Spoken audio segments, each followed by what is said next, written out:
kalam soup chết đỏ nhiều phi và mình để chết cỡ má để stai iong cả then let's go cùng nhiều phi má thắt thế để xài kề cái đó tăng của mình cái này to đỏ chấm yok lẹ thế cái này cái piệt cái này cái đỏ yok lẹ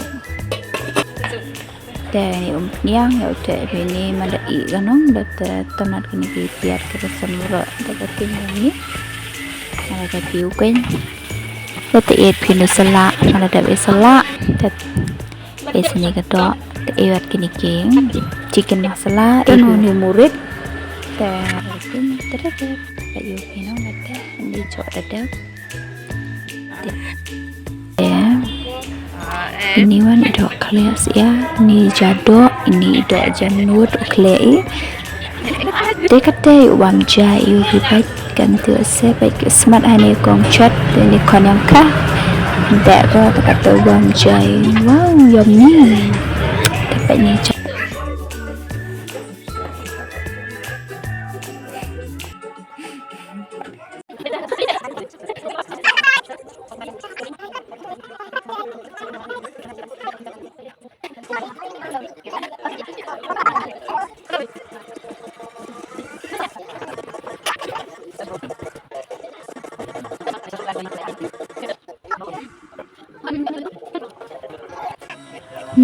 Jeng pang tak kerja tak kata lek dulu ni video dan hi, aku boleh cebun, bye bye.